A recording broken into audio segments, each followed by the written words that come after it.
So I want to do a small little story time concerning my passport. And this comes after this entire trend of Chidimma. She's been doing Miss South Africa, Miss Universe, I think that's the name of it. And she recently got kicked out and she left.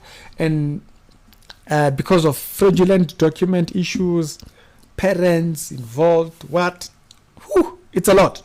And so I thought to come here and just kind of like give a little bit of a framework of what are the things that can influence these ideas, the way a lot of people tend to look at people who are foreigners, but also to remind, as a person who speaks for the ministry work and stuff like that, to remind us that we can fall within those traps ourselves. It's not just the person who's not saved. I had an experience myself that kind of taught me sometimes better to look at it twice. I just thought, let me do this way a little bit after the whole thing has simmered down. And I can tell this particular story to say sometimes there are things that we have experienced that actually create this particular narrative. Historicality show.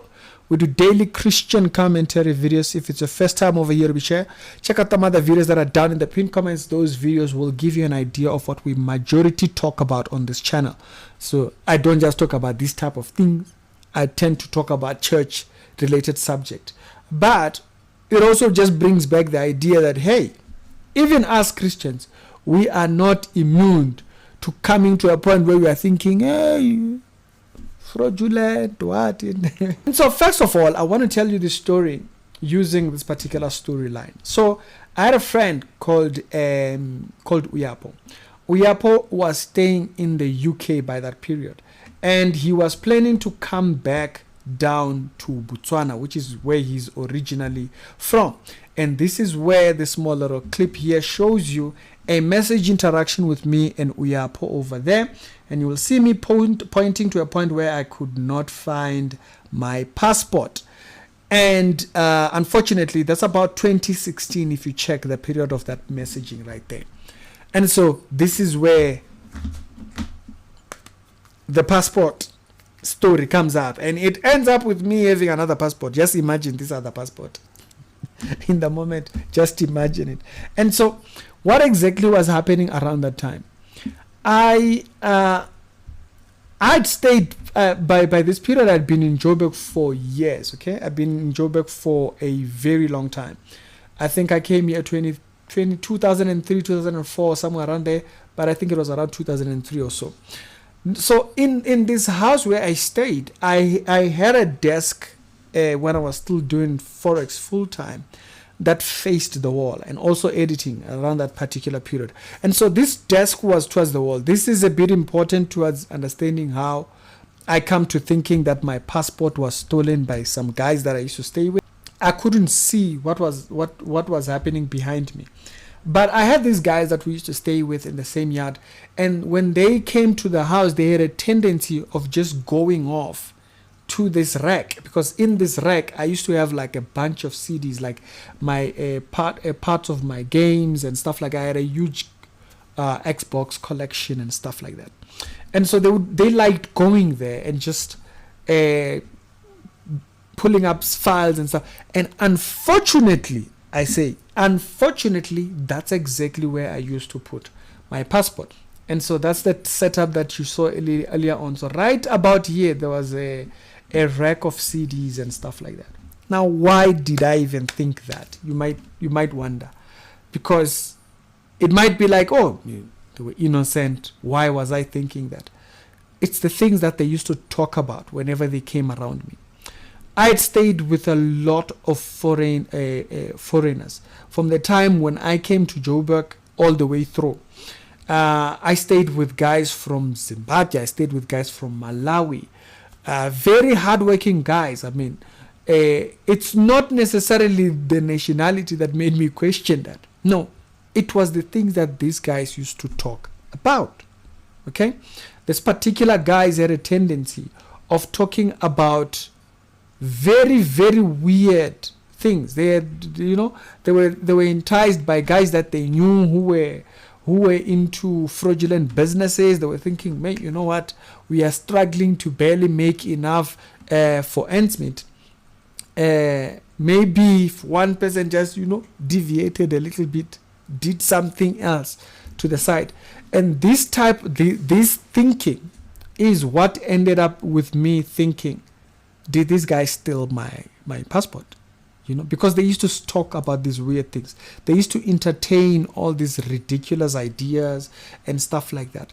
But it took me moving out of that place, I think a couple of years later, for me to realize that, nope, these guys had not stolen the passport. It was just all on the basis of what they used to talk about. Because they used to entertain those ideas. Nobody used to come into my house, by the way, by that time. It was just these two guys that would come in, and they used to love hanging around the area where my rack, my CD collection was. Around that same period, there was a group of Nigerian guys that used to stay right in front of my house. 3 brothers, and they are originally from Nigeria. Their father used to send them money so that they could take care of themselves over here and stuff like that.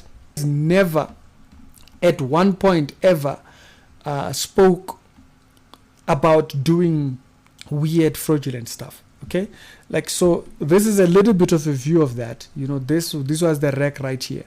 Unfortunately, it's a little bit dark, you can't see there, but this was the rack. It was all based off of that thing that they used to love talking about, these weird things. It had nothing to do with their nationality.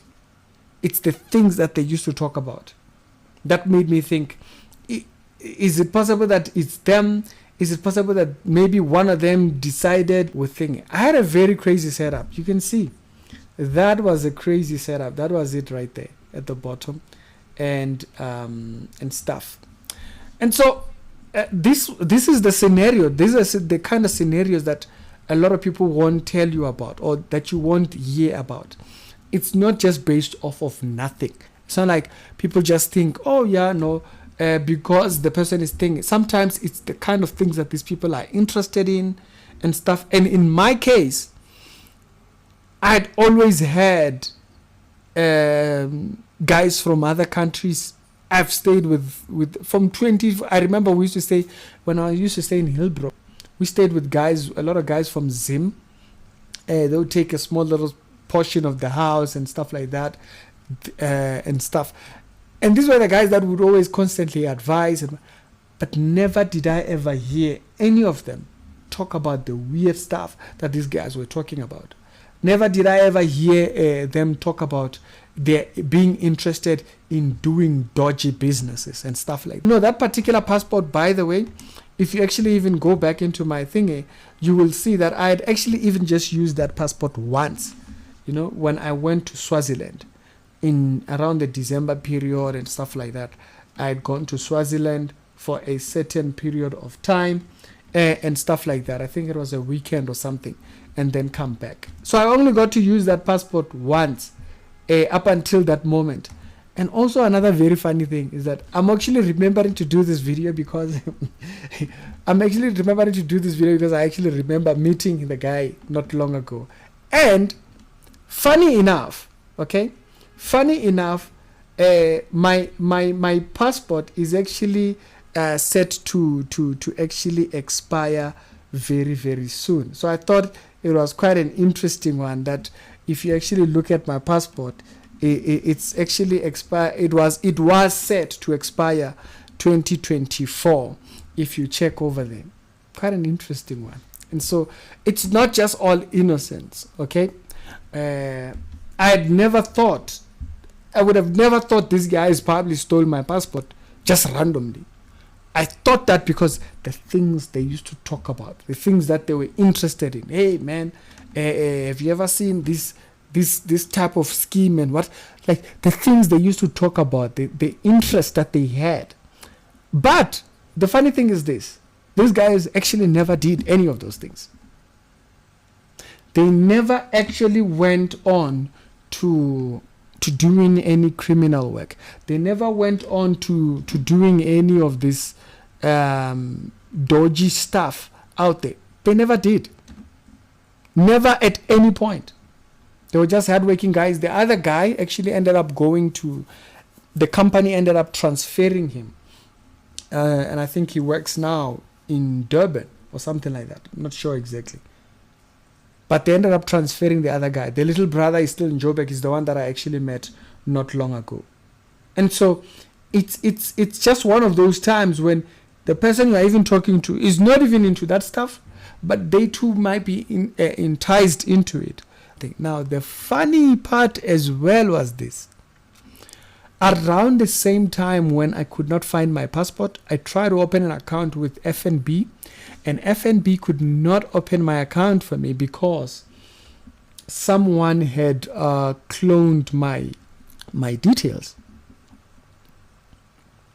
And so there you go again. That was another thing that just kind of like made it look like, wait, what are the odds that my passport I can't find?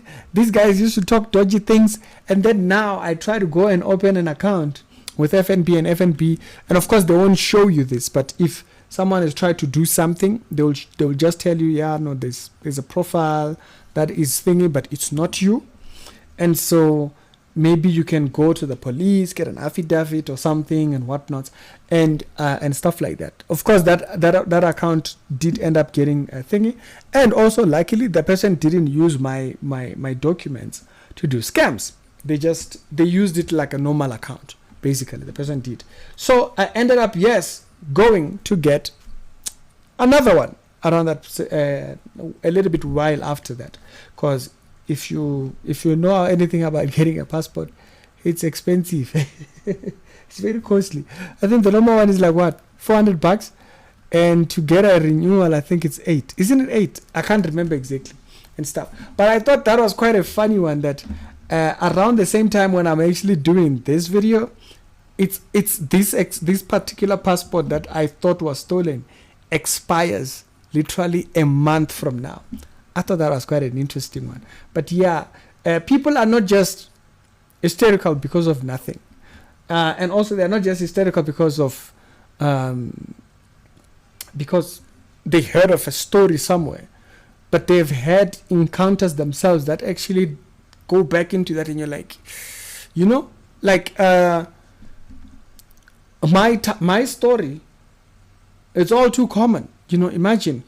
So for a while, by the way, I could not have a bank account. Yeah, for a while, I could not have a bank account because someone had stolen my identity, and these companies, they could not then just hand me. They said, no, you need an affidavit in order for you to come back, and then what? It was just a whole process altogether. There's been things that people have seen or have encountered that has caused them to be like that. That caused them to just be kind of like always on the alert, But also at the same time, when I saw this particular thingy, okay, of course I had all of those things happening, right? Like not being able to open an account for years. I mean, like I had to use my mom's account or e-wallets and whatnot in order to have transfers of funds and stuff. It was just wild. And I had all of that noise that unfortunately took forever to being resolved. The only company that actually did allow me eventually to open an account was Bidvest, and I think that was around maybe 2000 and I don't even remember, was it 2018 or something? Yeah, but for a very long time I could not have a bank account because of that. So it's wild. People have had experiences that actually translate to some of the difficulties and headaches that they have. But at the same time, we gotta be watchful over that. You heal, and then you're able to talk about it with fresh eyes, and not just talk about it from a hateful place or something like that.